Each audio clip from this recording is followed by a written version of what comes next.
talk to you about how to get off the truck. I know we all hear it all the time.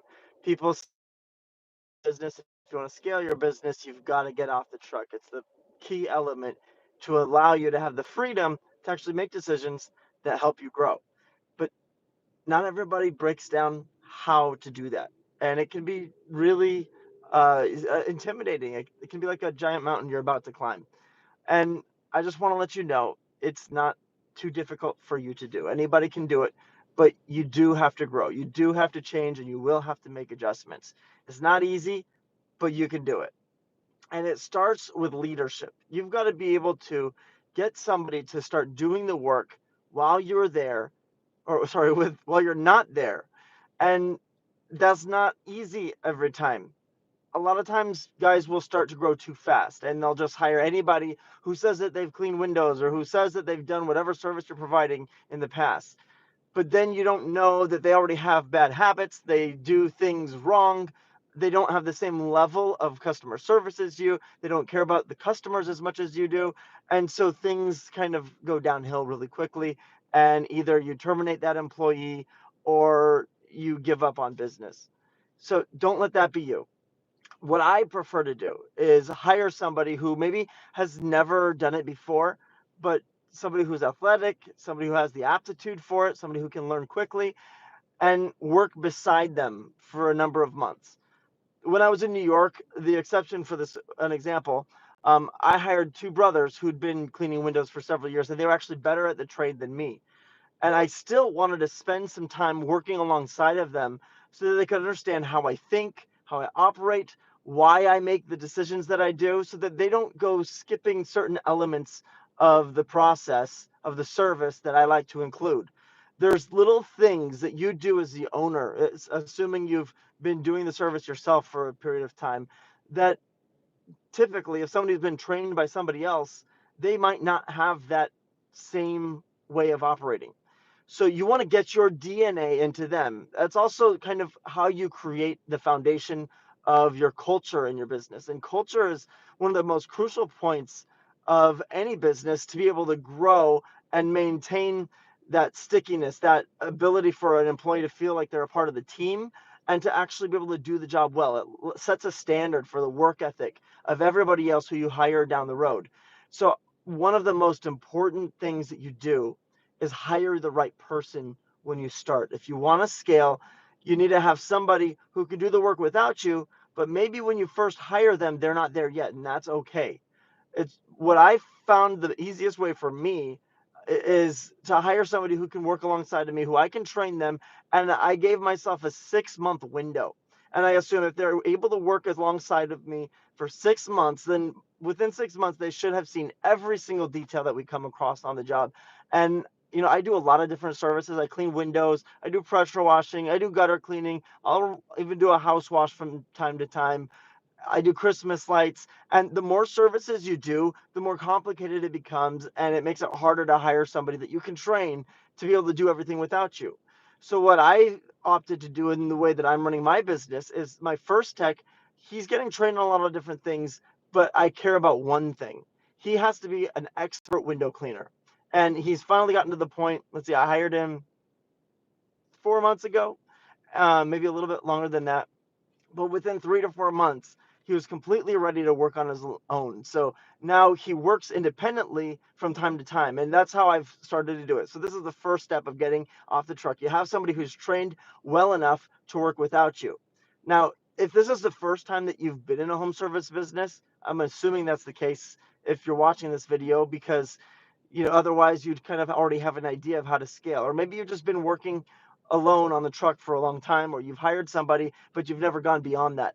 So what you got to do is get to the point where you can trust them to start and finish a job without you. It doesn't have to be even a whole day. Just start with one task on the job. You can be there to moderate and to make sure that everything was done properly. Walk around with them, let them see the things that you would point out, the things that you got to follow up on or touch up with. Make sure that they see how you interact with the customers, and you start. They say do the work while they watch, then let them do the work while you watch, and then they can do the work without you. And it's that kind of progression that allows you to have the trust built in so that whether they've been cleaning windows for a month or 10 years, you have that camaraderie and that rapport built up with your employee so that when the time comes for them to be on their own, you're ready to go. You have that expectation set and you have that trust set. And you want to be really clear with obviously the details of how much you're going to pay them for what type of work. But with that said, once you get to the point where you can trust them to do a part of the job, say all the outside windows by themselves while you do the inside, well, then they can get to doing the inside windows by themselves. When you can walk around a job site and they've done everything, they've checked all the boxes without you having to look over their shoulder, well, then you've leveled up to the point where they can work on their own. And so now it's a matter of getting them to where they can interact with customers in a way that's adequate. They have to make sure the customers feel comfortable with them. One of the biggest things that I train after that point is how to set the customer at ease. Letting them know kind of a general overview of where you're going to be throughout the day. You're going to start in this point and you're going to end over there. And so everything else kind of lines up in the middle. When they're able to talk to the customer, they're able to do all the work without you. Well, now maybe you don't have a truck for them to work independently and maybe they don't have a truck of their own. It's a perfect time to let them just do a job on their own. And so this is kind of the tension that people find themselves in. They can have somebody working with them, but they can't get off the truck. They still have to be on the job. And the easiest way to work towards that is get them to that point where they have that communication skill and they have the ability to complete the work without you having to check it. So you drive up to a job. This is the test run. You drive up to a job, they talk to the customer, they do everything on their own, and you step aside and you focus on other tasks. Whether you just go start putting door hangers in the neighborhood, or maybe you start working on your computer and you do some marketing, you set up some email campaigns, you do something so that you can walk away, be out of the picture, let your employee know that they're on their own and it's all on them. Your focus now begins to be, how can I win more work? How can I get more things going? So with that skill set alone, you're able now to curate marginal times within your week where you're able to pull up to a job. Maybe it's a slower day of the week. You say, okay, we have 3 hours, but this job, if we both do it together, it will be done in an hour. I'll let him work on his own. We'll have an extra, maybe I'll have 2 hours where I can just work on my own and he can finish the job on his own. You take that time, you just focus on getting more work. Now, as he gets to be more adequate at the work, he becomes more comfortable in his role. You can now take the time to think about investing in another vehicle. You can grow your company a pretty good distance while you're working with a crew that goes from house to house with you. And you can get to the point where, you're just showing up to a job and you're delegating the work to them. You just kind of have to call shots and be like, okay, person A, go over there. Person B, go over there. Person C, you do that. And now person D, you go with me and we're going to go door to door. But you kind of can bottleneck your business if you do that. And you just got to make sure that you have somebody who you're training to go work solo and get the job done. The sooner you can do that, the faster you can get off the truck. Once you get to the point where you trust somebody enough to set them up with a vehicle, or maybe they already have their own vehicle, you fill up a day of work for them to go work on their own without you. Do a test run. Once you're successful with that, you're able to go focus on sales. Once you kind of get to the point where you have one guy working full time, you're working part time. I got to that point and I like to still do the work. And if you're like me, that's okay. Some of us don't want to get off the truck too soon. And that's all right.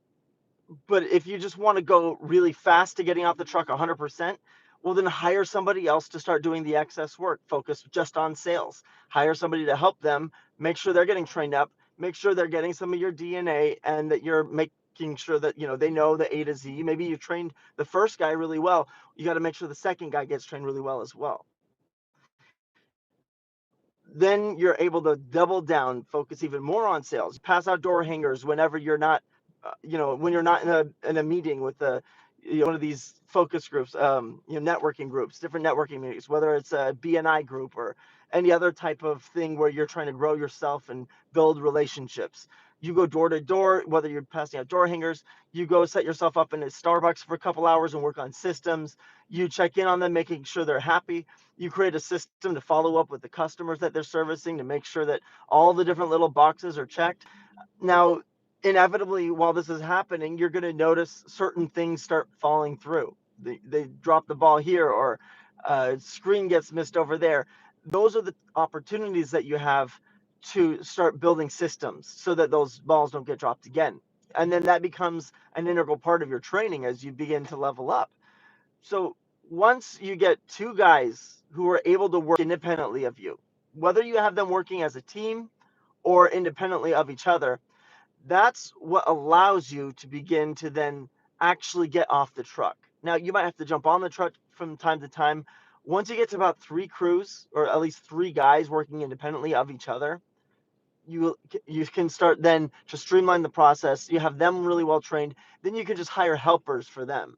And as long as you have those crew leaders happy, this is why leadership is so crucial if you want to scale a business. You have to have them motivated, you have to have them happy with and content with the work that they're doing, and you have to be able to communicate really well what's necessary for them to do and the goals that you have for them. So that way you can be on the same page with expectations. So that way, while you're growing, they feel like they're not left behind. Because you can run in, especially if you might be younger than somebody that you hire, you might run into a situation where they're looking at you saying, "Hey, you're making all this money, I'm doing all the work."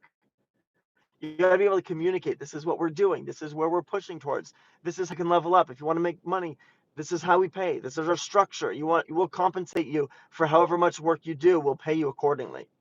All right. So um, once you get to three guys, in my experience, or three trucks rather, that's where you can typically float yourself. You can float your salary, and you can begin to then delegate more of the sales or marketing tasks. You focus more on working from a computer, communicating with customers, doing follow-ups, building the automations if you don't already have them. Um, Honestly, you can get three trucks going. Each truck can get $250,000. That's $750,000 in revenue in a year. And at that stage, you can pretty much be comfortable building automations in your business so that automatically people get followed up with. Um, Customers feel like you're taking extra steps to make sure they're happy with those different automations. Everybody begins to be happy, and now your whole job begins to be, how do I keep my guys busy, and how do I keep them happy, and how do I keep my customers happy with the work that my guys are doing? And then you're off the truck, and you're able to level up to scaling mode, where you're able to then just zone in all the more on your sales and marketing. So, with that said, I'll answer a couple of questions. Let's see. Should I get insurance if I'm just starting out as a side hustle as a college student? Now, that's subjective to you. Really, insurance, if you would, I would just say go for the cheapest insurance you can. That would be something like a janitorial or store, like janitorial insurance that would cover basic window cleaning. Um, I think putting yourself out there to do the work, a lot of times having insurance helps them to trust you more, especially if you're young, you're a college student. They look at you and they might have a little distrust. You let them know that, hey, I'm fully insured. It really helps check off some of the boxes in the customer's mind so that they feel more comfortable doing business with you. So you're able to actually leverage that insurance into more sales. One of the hardest things to do when you're starting out in a business is building trust with the customers, because especially if you're new and you're young, you've got already two chips on your shoulder right there. You don't know what you're doing necessarily, at least as far as the customer is concerned. And they want to be able to trust that if they do hire you, if something happens, that they're covered. So with that said, I would suggest getting at least some basic insurance. I know I use Next Insurance. Now think of it like this. And Next Insurance is really just like the curator of different insurance brokers, or they're like the broker. And so they actually don't cover the policy. They find a policy that fits you. I just signed up with it because it was easy to do online, and I can add. Sometimes if you get bigger projects, you might have commercial contractors even who say, we need you to add us onto your insurance as an additional insured. And so then you'd have a sheet of paper that basically has them named on the policy, so that if you do any work on their property, They don't even have to go to you directly. They can deal directly with your insurer. And that protects them, it protects you, it makes it a little bit easier. And most importantly, it puts a little bit more trust in their minds so that they'll go and do business with you. So that's why I would say it's a good idea to get insurance when you're first getting started. It's really not that expensive. At the most, you're going to be spending less than $200 a month. So insurance and a CRM, I would definitely highly advise getting. But just remember, the insurance doesn't cover everything that a lot of people assume. Like if you do something that breaks a window and it's your fault, insurance doesn't necessarily cover that. It has to be like it got windy, and even though I set my ladder in a good spot, the wind blew it over. Or um, a, I had a bucket on the ground. Somebody was walking by and they tripped over my bucket, and it was their fault that they tripped over my bucket. Insurance would cover those types of situations. But if you take a razor blade and you scratch some glass, insurance will not cover that.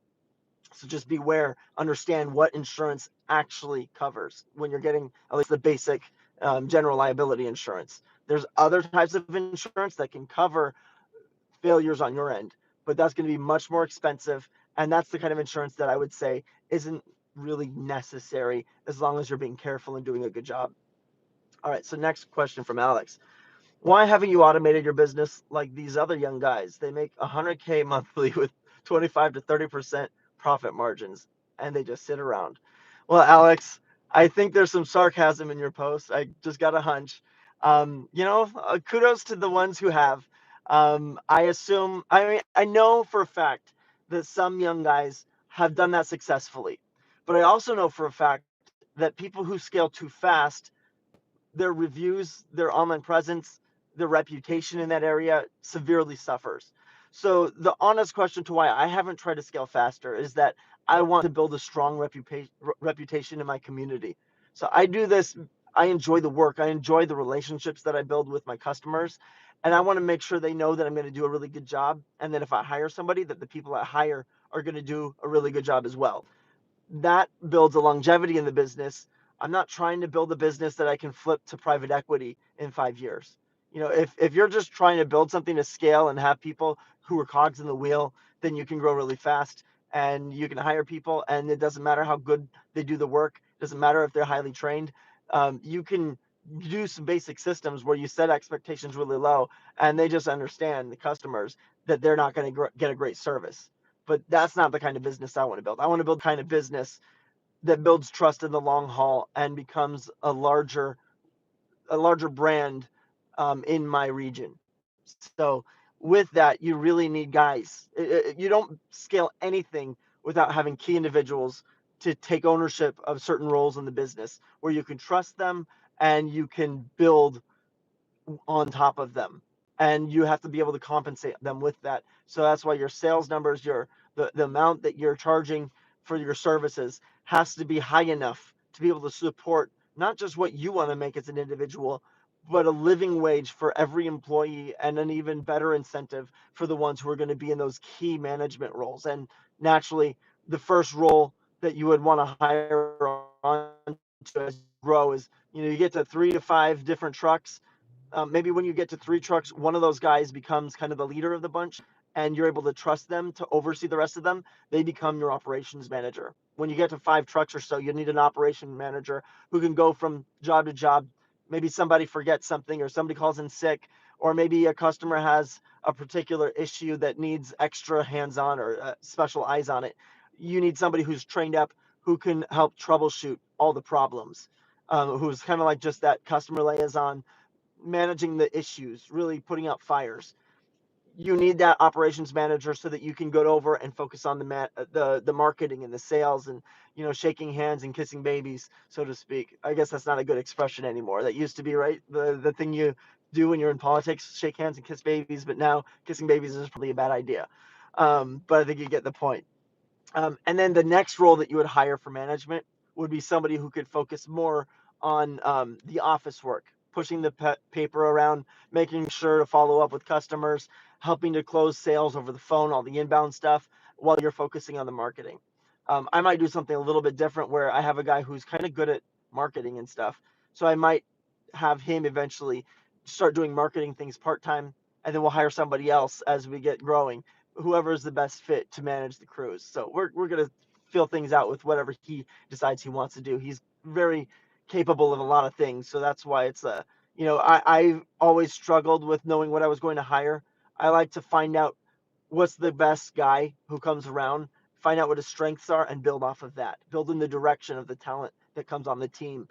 I like to build around my guys and make them feel like they have a stable career trajectory, and that I feel like builds a company where it's more of like a family feel versus once I get a bunch of guys, then I'll have to hire specifically for like individual roles in the company. And so when you're starting out and you're growing, some guys don't necessarily know what they want, and so it gives them kind of a blank canvas where you're able to let them kind of see a picture of places where they can go, roles they could have in the future. Maybe they just like doing the work, but if they want to do a little bit more, expose them to the marketing, expose them to sales, expose them to management. And while you're starting and growing a company, it's kind of fun because maybe the first guy you hire is able to do that and grow to be, the general manager someday. Or maybe they're not. Maybe they just become the crew lead and they get compensated, a exact percentage based on the work that they do. And so that's the fun thing about business is it's a game that never ends, that you can just keep leveling up and you can help people better off their lives. So it's a lot of fun. Um, okay, next question from MJ. Should I start with doing just exterior or both interior and exterior for residential? I 100% say both interior and exterior because it's a matter of getting customers. If a customer says yes, now they're in like your reservoir. Wave if you're still here. But yeah, sorry about that. My phone overheated here. I'm in Texas in the summertime, and phones don't like the heat, unfortunately. But with that said, I think I opened that. I think I answered that conversation. Should I start with just doing exterior or both interior and exterior? And for window cleaning, it's kind of like a gimme. You always want to do the insides too. So that's why everybody needs a ladder. Everybody needs to get over their fear of heights. Otherwise, if you don't like heights, if you're going to only do exterior, do pressure washing because you'll make a lot more money and you have a lot more potential for upsells. So I hope that answers your question.